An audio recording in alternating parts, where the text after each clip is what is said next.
This is Christ in the Streets, and we're back with Steven and Ashley. How have you guys been?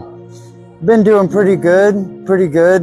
Been just doing the thing, trying to survive. Trying their best to survive. Is that a task out here, trying to survive? Oh man, the heat makes it so much harder. Yeah, this heat is horrible. Not to mention, everywhere we go now, we got police on us and people telling us they don't want us there and this and that. And this.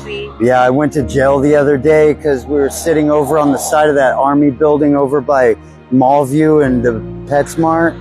I've heard that. I interviewed someone else and they actually went to jail there too. Yeah. Do you guys want to talk more, get more into I was asking the viewers might want to know what got you started, Steven, let's ask you first.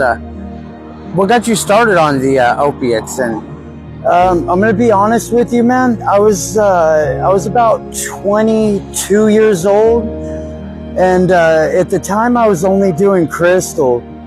And I met somebody in the apartment complex that I was living in. He had a little bit of heroin, and I tried it, and boom, that's what kicked the whole thing off.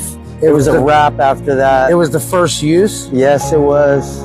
What about you, Ashley? You mentioned it. It was the pills, wasn't it? Blue pills. During COVID? I actually got clean prior to this addiction stage in my life.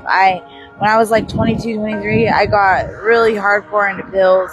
I was doing a lot of pills, just like street bought pills. Started with Vicodin, moved up to Norcos, kind of moved up to Oxycontin.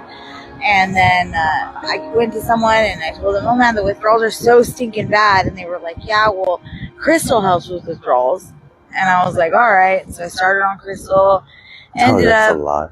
I'm sorry, what? No, that was a lie. Crystal does not help at all. It makes it worse. Yeah, well, actually, you got two instead of one now. Yeah, and so I ended up just kind of running into trouble, not really caring.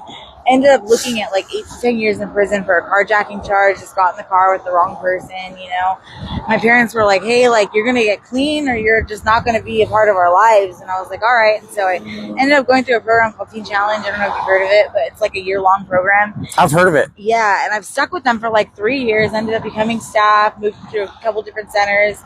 And then, I got married, moved out here to Bakersfield, and I stayed clean for 7 years. I was working in property management, real estate, really good job, really hot commodity in the real estate world. And then I had a toothache. And because I have, stuff on my medical record that says I was an addict in the past, they wouldn't give me any pain relief. They were like,